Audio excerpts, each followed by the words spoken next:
Si vous étiez confronté à l'homme persuadé de vous posséder, convaincu que votre vie lui appartient, comment survivriez-vous à ces certitudes inébranlables? Avez-vous déjà ressenti ce regard, celui qui vous classe sans appel parmi les vaincus, celui qui vous réduit à un simple pion dans un jeu qu'il croit dominer?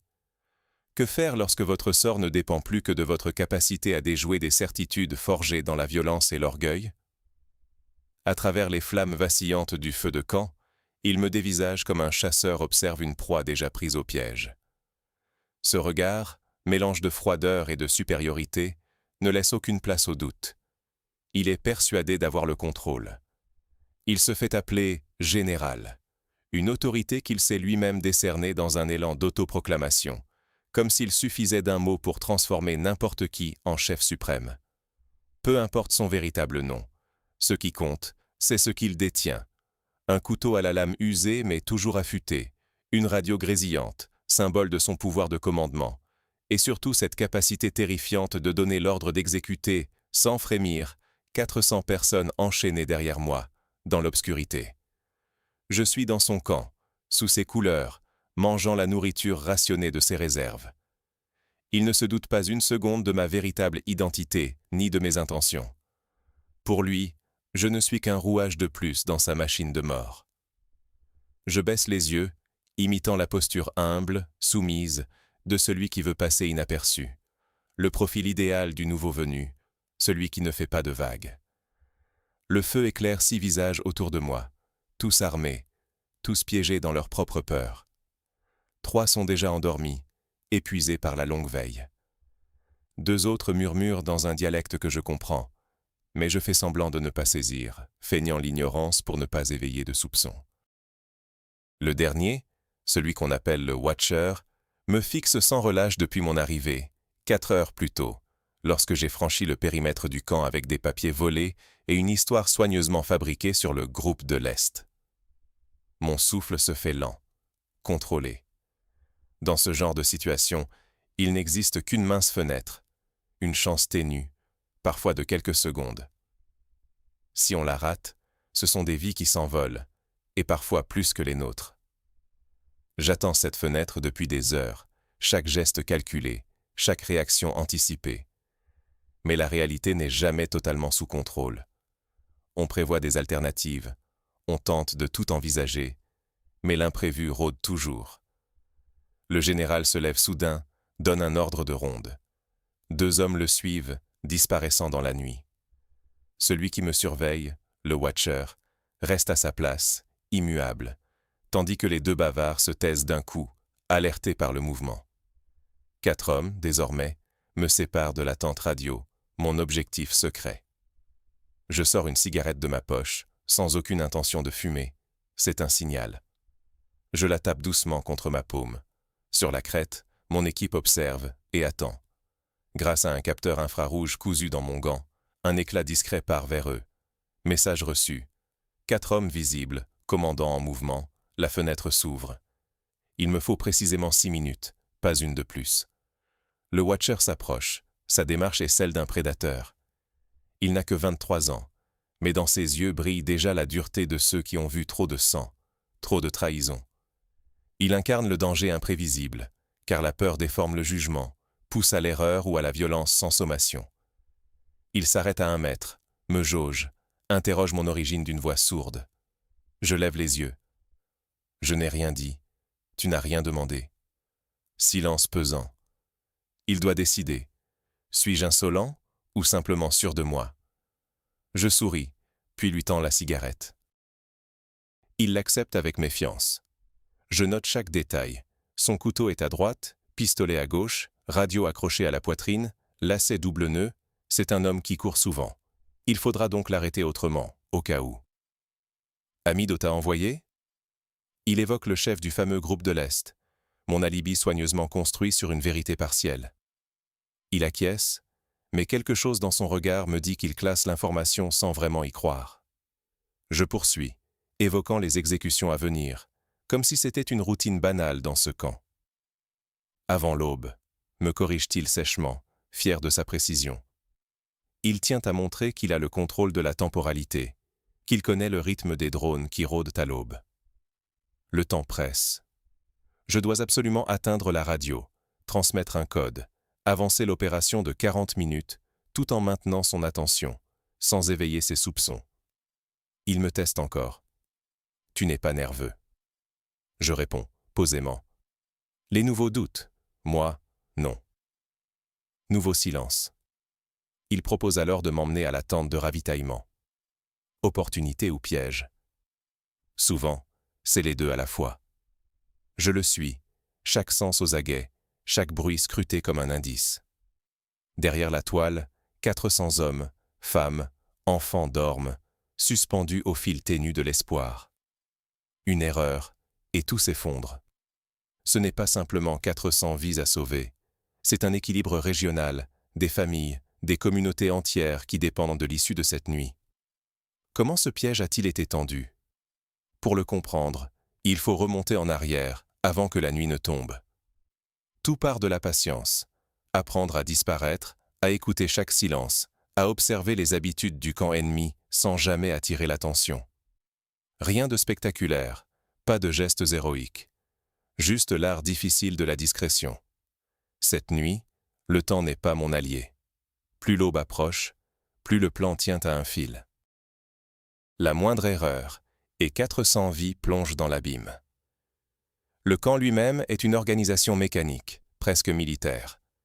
Un feu central brûle en continu. Les tentes sont disposées en demi-cercle. La lumière est minimale, juste assez pour voir sans se dévoiler.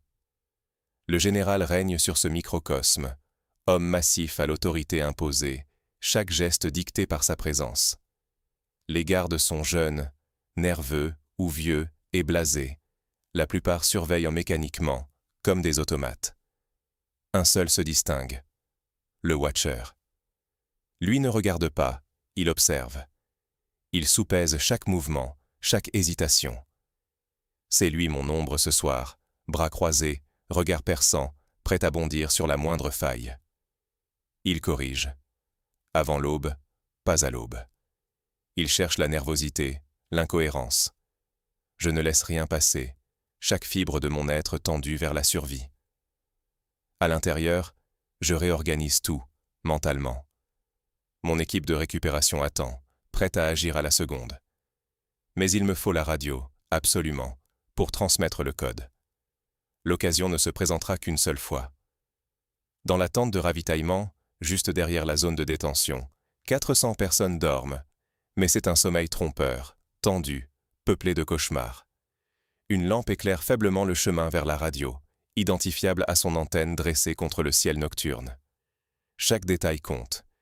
La clé du Watcher pend à sa ceinture, l'odeur de diesel imprègne l'air, la poussière colle à la toile, la cloison vibre sous le vent.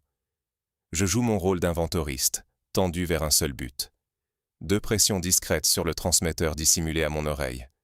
2 clics à peine audibles. Le signal. Tout doit sembler banal, anodin, comme si je ne faisais que vérifier le matériel. Le Watcher regarde la tente, pas moi. Son dos m'offre une micro-fenêtre. Mais le danger ne vient pas d'où je l'attendais. Un bruit sec. Il tient son arme, sans viser, mais prêt à bondir. Il n'a plus de doute. Tu as appuyé sur quelque chose. Je ne recule pas, je le fixe, voix neutre. Vieille blessure, je dois presser le cartilage. Il hésite, l'espace d'un souffle. Silence tendu. La radio grésille soudain. Inventaire confirmé. Amenez-moi le contact de l'Est. Ordre reçu. Son arme disparaît, la tension baisse d'un cran, mais reste palpable. Je suis escorté vers le général, chaque pas pesé, chaque respiration contrôlée. Soit mes informations sont arrivées à destination, soit une main invisible me protège. Mais rien n'est jamais acquis. Devant le général, le vrai jeu d'influence commence. Il teste, jauge, cherche la faille. La moindre hésitation pourrait être fatale. Ce qui sépare la réussite de l'échec, c'est la préparation, la discipline. Je navigue entre vérité et mensonge, chaque mot calculé. Ici, la rigueur n'est pas une option, c'est la seule façon de survivre. Mais l'imprévu menace toujours. Que faire lorsque la méfiance se mue en confrontation? Tout peut basculer sur un mot, un geste mal interprété. Dans la tente, La suspicion est presque tangible, la main du Watcher s'approche de son arme. Le silence devient étouffant, tendu entre survie et chaos imminent. Sa radio grésille. Le général ordonne qu'on m'amène. Le Watcher relâche la pression, main s'éloignant de la crosse. « Viens !» Je le suis, traversant le camp à la lumière incertaine, chaque pas résonnant dans la nuit. La vérification du général me sauve, en apparence. Le vrai test commence maintenant.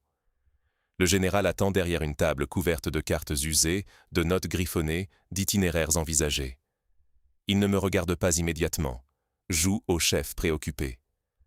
J'attends, en silence. Enfin, il lève les yeux, cherchant une faiblesse, un empressement à plaire. Je ne lui donne rien. Assieds-toi.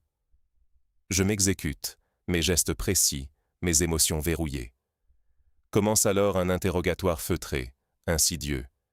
Le général déroule ce qu'il pense savoir sur Hamidou. Certaines informations sont justes, d'autres dépassées, pièges potentiels.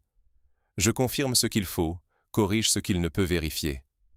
Chaque question est un piège, chaque silence une invitation à l'erreur. Je n'improvise pas, j'adapte la vérité, me fonds dans le rôle. Discipline essentielle. On ne s'invente pas une couverture du jour au lendemain, on la bâtit patiemment, détail par détail. Soudain, il lâche. Hamidou m'a dit de me méfier de quelqu'un comme toi, trop calme. Je laisse planer un flottement. Il a dit, si quelqu'un de sa cellule n'a pas peur, il faut l'abattre. Le feu crépite, projetant des ombres mouvantes sur nos visages. Je prends une seconde, le regarde dans les yeux, puis, Hamidou est mort. Le silence devient total, comme si le temps s'était suspendu. J'ajoute, il est mort il y a 3 jours. Je suis venu prévenir avant que vous ne preniez de mauvaises décisions. La mâchoire du général se crispe. Comment ? Je réponds calmement. Comme meurent ceux qui sous-estiment les observateurs. Silencieusement. Tout repose alors sur un équilibre fragile, une tension à la limite de la rupture. J'offre une vérité brute, mais sème aussi le doute. Qui a tué Hamidou ? Le général ne cherche plus à me démasquer immédiatement. Il doute, cherche un ennemi invisible, se demande si la menace ne vient pas de plus haut ou de plus loin. J'ai détourné la suspicion. La menace que je représentais devient une opportunité à saisir, ou un avertissement à prendre au sérieux. Il tranche. Les exécutions auront lieu comme prévu. Je hoche la tête, sans ciller. À l'aube, comme vous l'avez dit, les drones reviennent à 6 heures.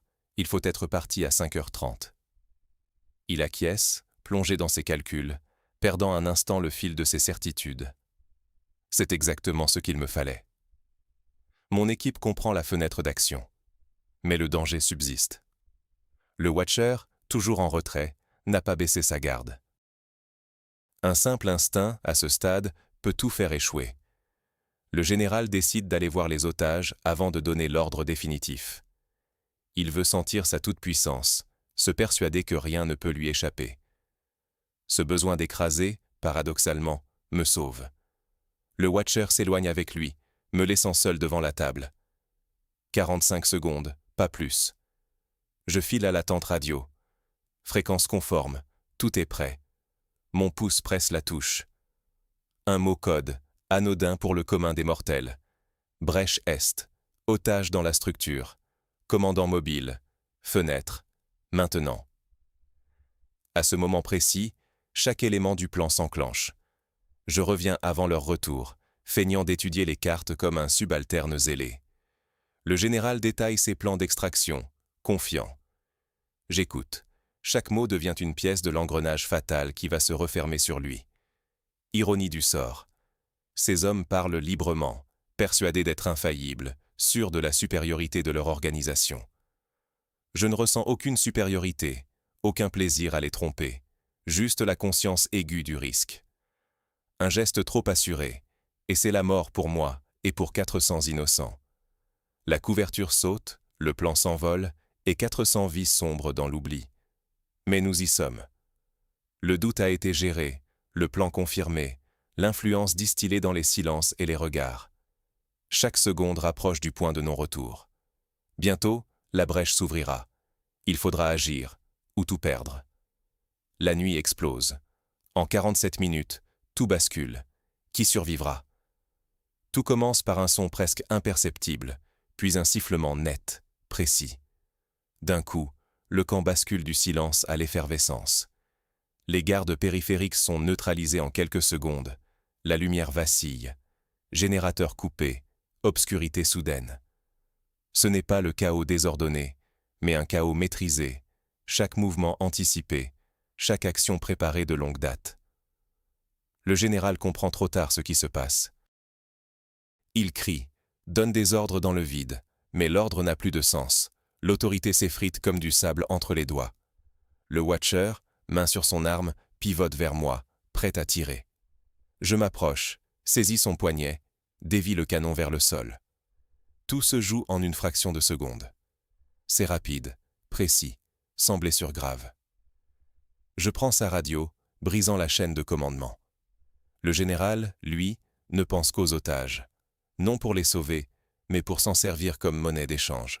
Ultime levier de pouvoir. Je savais qu'il agirait ainsi. Ces hommes courent vers ce qu'ils croient contrôler, incapables d'imaginer qu'on puisse les devancer sur leur propre terrain. Je le poursuis jusqu'au bâtiment de rétention, un entrepôt transformé en prison de fortune. 2 gardes à l'entrée, déjà neutralisés par ma propre équipe, efficace et silencieuse. Cadenas coupé. Je pousse la porte, cœur battant. À l'intérieur, 400 personnes, réveillées par le tumulte, les bruits, les cris. Chaque son peut être le dernier. En me voyant, l'espoir se fige. Je porte l'uniforme du camp. Je suis l'ennemi à leurs yeux. Un instant, tout reste suspendu. Je parle, doucement, dans leur langue. Je suis Ibrahim Tirey. Vous allez rentrer chez vous. Personne ne bouge. Une fillette pleure. Sa mère la serre contre elle. Puis, la vague cède. Les gens se lèvent, hésitent, recommencent à espérer. Le général est là, derrière moi. Je l'entends avant de le voir. Il entre, arme levée, cherchant dans la foule ses otages, son levier de négociation. Je me glisse dans l'ombre. Il ne me voit pas. Je le désarme, sans cérémonie, sans colère. C'est fini avant d'avoir commencé. Quand la préparation rencontre l'instant, tout paraît simple. Il se retourne, pour la première fois sans arrogance. Je lis la panique dans ses yeux, l'incompréhension de celui qui se croyait invincible. C'est terminé, je dis. Il hésite, cherche une issue. Mais il n'y en a plus. Il ne comprend pas sa chute. Peut-être ne comprendra-t-il jamais que ce n'est ni la force brute, ni la peur qui décident du sort d'une nuit, mais l'attention portée à chaque détail, la patience, la lecture des hommes et la capacité à agir sans bruit, quand l'instant l'exige. Les otages sortent de l'ombre, lentement, comme s'ils n'osaient pas encore croire à leur délivrance. Les radios de mon équipe confirment. Tous les axes verrouillés. Aucune fuite possible pour les oppresseurs. En moins d'1 heure, la structure du général s'effondre. Son règne de peur s'évapore. Mais cette victoire n'est qu'une surface, un début. Quelle est la véritable signification de ce sauvetage? Ce n'était pas qu'une extraction. C'était une démonstration de capacité, de résilience, d'intelligence collective. Au-delà des 400 vies extraites de l'ombre, chaque échange, chaque détail observé, a contribué à démanteler un réseau de violence. Radio saisie, plan photographié, tout servira à protéger d'autres vies, à préparer d'autres opérations. Ce que nous avons accompli n'était pas seulement un sauvetage, mais le premier pas d'un travail patient, méthodique, invisible. La force de cette nuit n'a pas reposé sur les armes, mais sur la maîtrise du silence et de l'observation. Les oppresseurs se sont piégés eux-mêmes par leur arrogance, persuadés d'être invincibles. Ils ont oublié la marge, cet espace ténu où la résistance s'infiltre, se prépare, se tapit avant de frapper. C'est aussi une leçon pour ceux qui viendront après. Pensez au jeune Watcher, par exemple. Tu avais raison de douter, ton instinct était juste. Mais que faire de ce don? Protéger l'indéfendable ou bâtir quelque chose de neuf? Message à la prochaine génération. La vraie force ne réside pas dans la peur, ni dans la domination, mais dans l'écoute. la lecture de l'invisible, le choix de la clarté morale. Humilité, préparation, refus de céder à la panique. Telles sont les armes qui changent le cours d'une nuit, d'une vie. Je n'ai pas agi pour la reconnaissance, ni pour la gloire, mais parce que c'était nécessaire. Refuser que la peur dicte la moindre décision. C'est dans l'ombre, loin des projecteurs et des discours officiels, que la vraie victoire se construit. Ce n'est pas le bruit qui transforme le monde, mais la détermination de quelques-uns prêts à tout risquer, pour ceux qui n'ont plus rien. Au final, 400 vies franchissent l'aube. Ce chiffre, abstrait, ne prend sens que lorsqu'on voit l'enfant pleurer, non plus de peur, mais parce que l'espoir renaît. La victoire est là, dans ces instants où l'on rend l'espoir à ceux qui n'en attendaient plus. N'est-ce pas là l'essence même de tout acte de résistance? La nuit s'achève. Le camp est vide, la lumière revient, timide. Mais l'engagement ne s'arrête pas là. Il reste une question, suspendue à l'aube. Quelle responsabilité nous reste-t-il? Qu'allons-nous faire de cette histoire, de cette victoire silencieuse? Si ce récit vous a touché, il vous appartient aussi. Ces 400 personnes sauvées ne sont pas des chiffres, ce sont des vies, des mondes, des destins qui basculent vers un matin inattendu. Ce sauvetage parle de la force tranquille en chacun de nous, de la capacité à inverser le cours de l'histoire, non dans le vacarme, mais dans la patience, l'écoute, le souci du détail, et ce refus obstiné de laisser la peur décider. On croit souvent que le pouvoir appartient à ceux qui crient, qui imposent, qui orchestrent dans la lumière. Mais l'histoire change dans le silence, là où certains écoutent, préparent chaque geste comme si la vie de centaines de personnes en dépendait. Ce n'était pas seulement une opération militaire, mais la preuve que la vraie maîtrise naît de la discrétion, du calcul, de la patience qui attend son heure et frappe quand il le faut. La vie, la mort, l'espoir, tout s'est joué sur l'exploitation d'une faille, sur l'orgueil de ceux qui pensaient avoir tout prévu. Mais le plus difficile commence maintenant. Si l'on ne transmet pas ces histoires, si on ne les partage pas, alors l'ombre revient, silencieuse, recouvre tout ce qui a été gagné. Ce récit n'est pas un simple souvenir du passé. C'est un appel à la mémoire, à devenir gardien de ces victoires silencieuses. À refuser la fatalité, à rappeler que la préparation, la solidarité, le courage traversent les frontières et les générations. À chaque opération aboutie, c'est la preuve que ce pays, ses hommes et femmes, ne sont jamais de simples victimes. Ils sont acteurs de leur salut, inventeurs de stratégies insoupçonnées, bâtisseurs d'avenir. La victoire s'écrit dans la persévérance du lendemain, dans le travail invisible qui recommence, loin des caméras. Si vous avez ressenti le poids de cette nuit, la tension, imaginez la mère serrant son enfant, ou le regard de ceux qui retrouvent un avenir, alors portez ce flambeau. Parlez de ces récits. Partagez-les. Enseignez-les. Chaque histoire tue un peu plus le silence complice. Choisir d'écouter, de comprendre, d'agir, c'est déjà résister à l'oubli. Ne laissons pas ces nuits sombrer dans l'oubli. Ne laissons pas l'arrogance, la brutalité, la certitude du pouvoir réécrire l'histoire à leur avantage. Ensemble, faisons vivre ces victoires secrètes. Continuons à documenter, à transmettre ces témoignages où courage et lucidité se mesurent à l'épreuve du réel. Abonnez-vous. Envoyez cette vidéo à quelqu'un qui en a besoin. Suivez-nous pour d'autres histoires, où la patience et la vigilance déplacent les montagnes. Vos gestes, même modestes, prolongent l'effet de ce sauvetage, empêchent l'ombre de revenir. L'histoire continue, à travers vous, à travers nous. À demain.